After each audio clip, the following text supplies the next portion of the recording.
there, Agile Adventurer. Just a quick question.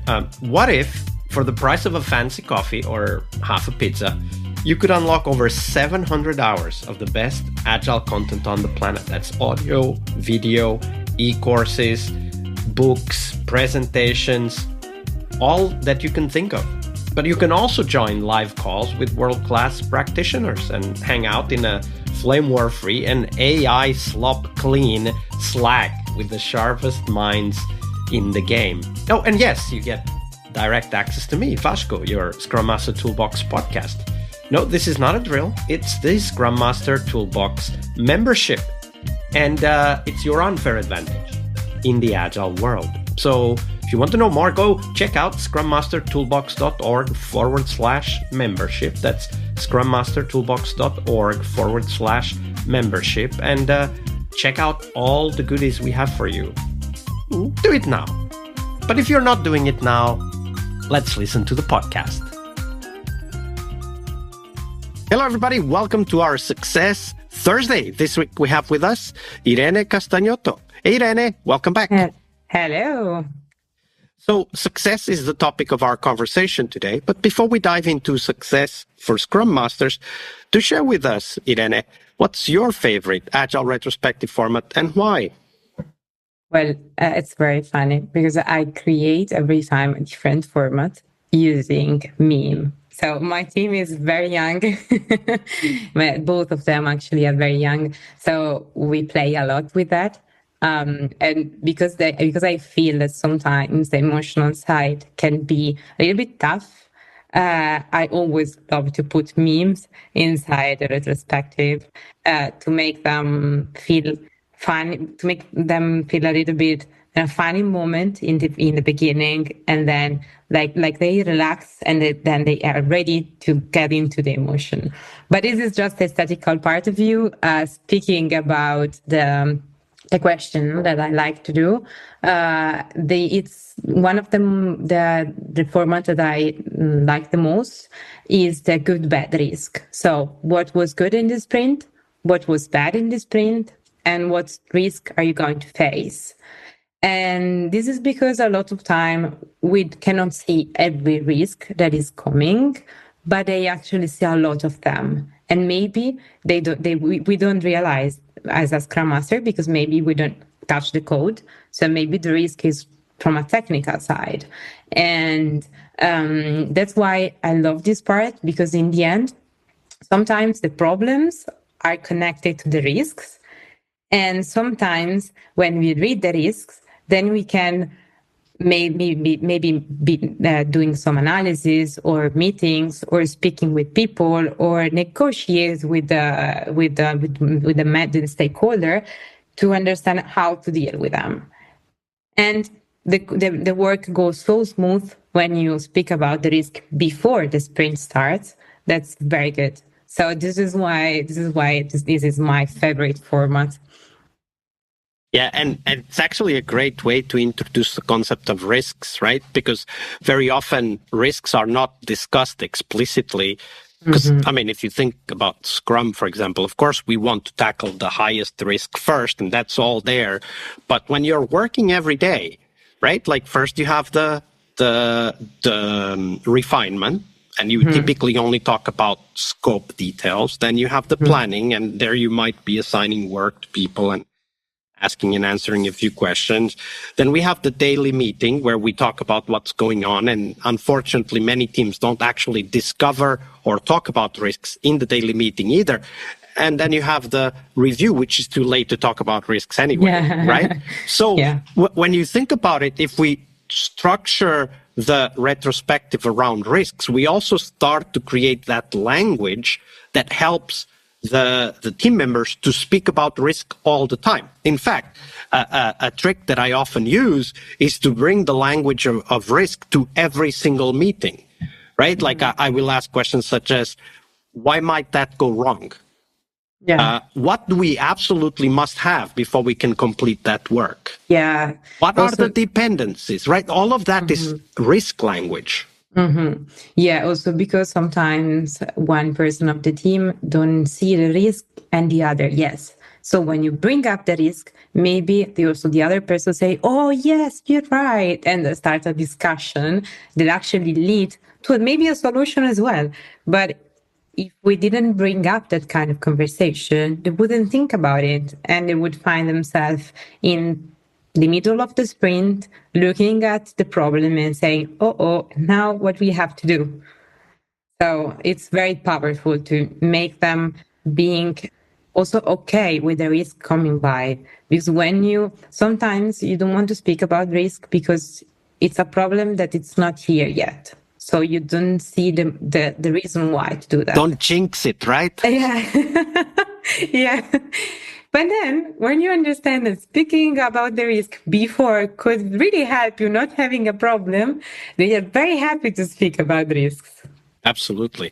And in fact, that's one of the things I often talk to with my teams is that, look, all we do is handle risks of not knowing what needs to be done, not knowing when it needs to be done, not finishing it on time, not having the right customer in mind, the technical risks that we often talk about, the quality risks we're always handling risks. But we don't create that language, so it becomes hard to act on because we very often get stuck in this just do it type of language, right? We need to do X, whatever X is. But as you said, if we are allowing ourselves to talk about risk, we can tackle them, right? Because it's foresight, right? It's about understanding what might happen and then being ready for it. Yeah, that's the point, really. So, of course, today we also talk about success, not just risks.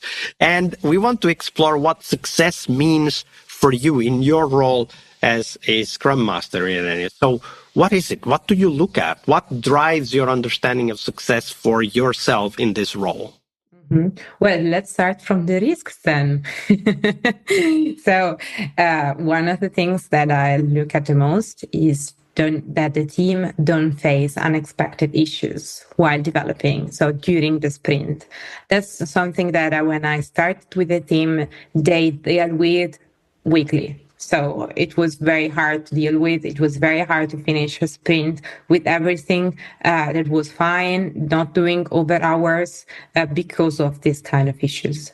So we started doing a long process, starting from speaking about the risk in the refinement, in the daily, in the retrospective, but also with the PO, we are doing a lot of user story mapping, which is so helpful, And they didn't do it before. So in the beginning, they were like, oh, Irene, you are making us doing 4 hours meeting. We don't want to do that. And now they are like, okay, next time we start a new feature, we want to do a user story mapping again. And I'm like, of course. So that's, of course, one of the success metrics that I use for myself. If the team don't face risk issues or unexpected issues during the sprint, that means that we did a good job until now. So we try to address everything that we could address before. Of course, it happened that something unexpected came by, but it's the normal reality of the life. So we just deal with that. Something really connected actually is also that we don't start working with missing requirements. Sometimes we have missing requirements from a product perspective, and this could lead to having a user story that is not complete, that is from a user perspective kind of strange to use it because we have missing requirements. So this could be very difficult to deal with because you have to take care of the communication of the PO, the UX, the stakeholders, and the dev as well. Because sometimes the missing requirements you understand that we have one when we are in the testing phase, which is too late. So one of the other things I really try to understand is this one. And basically what I find that it's the most helpful is to let UX and dev speak at the same time. And that's the moment where we find the missing requirement. Then, of course, when it's very important, but sometimes we don't take the right care of it. It's the happiness. So if the team is happy, this means that they live in a good environment. So you're doing a good job, because one of the most important things that we have to do is provide a good environment and tweak that kind of environment. So also when they are happy, sometimes they also feel free to open up. And that's very important for a Scrum Master, because sometimes we don't have everything, we cannot see everything. So if they don't speak up and then they say, okay, we have this problem, also maybe some miscommunication problem that could happen with another team or between the team itself.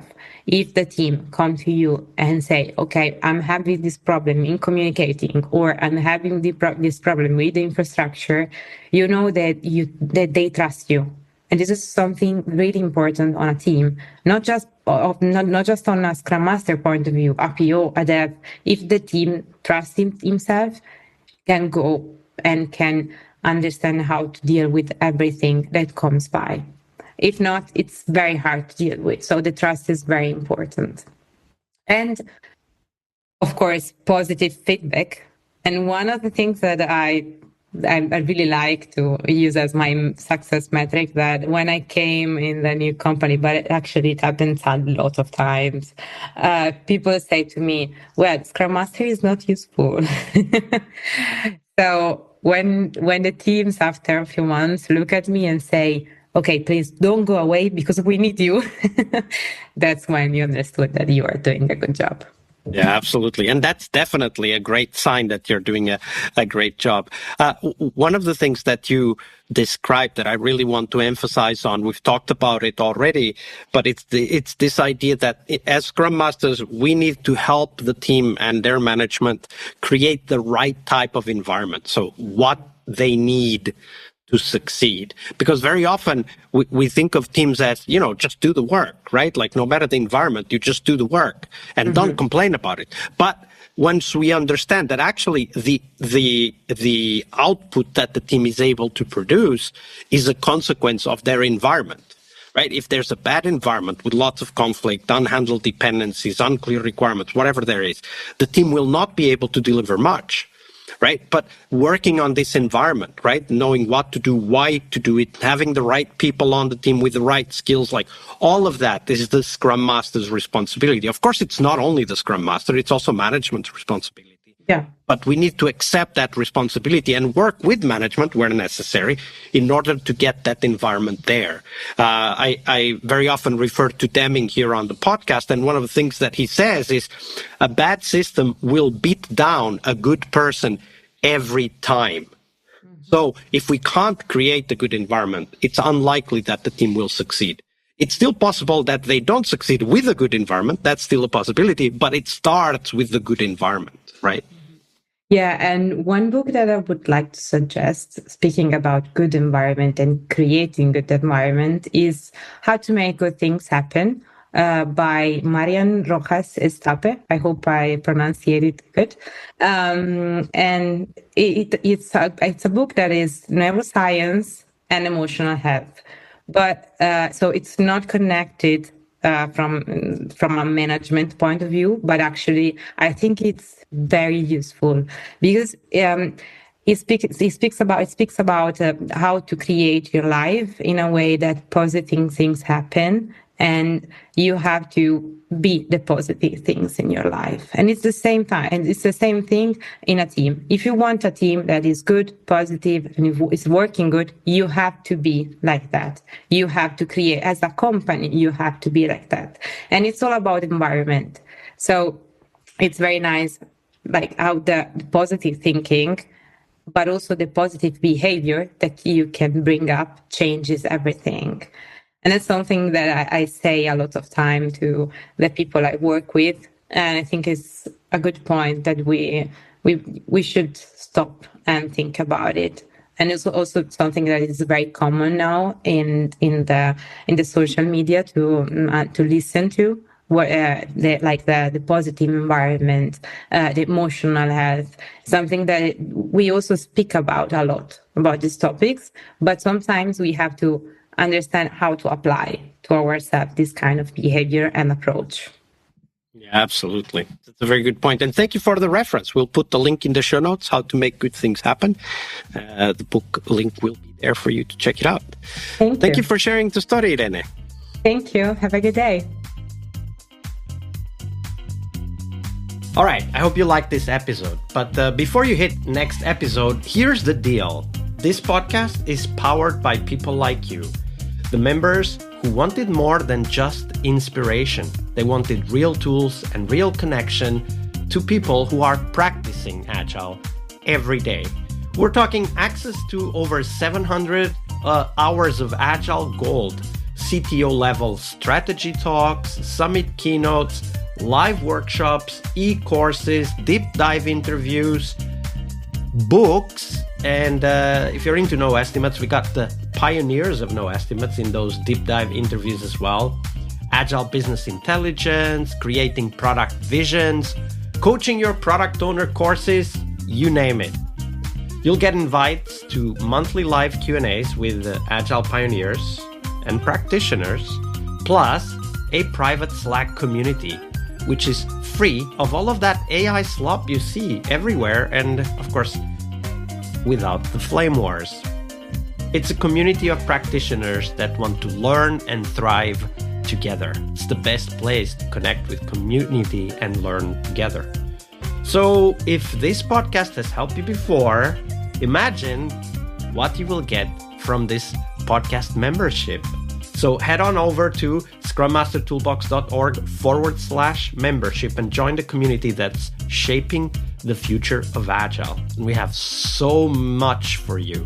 So check out all the details at scrummastertoolbox.org/membership, because listening is great, it's important, but doing it together, that's next level. I'll see you in the community Slack. We really hope you liked our show. And if you did, why not rate this podcast on Stitcher or iTunes? Share this podcast and let other Scrum Masters know about this valuable resource for their work. Remember that sharing is caring.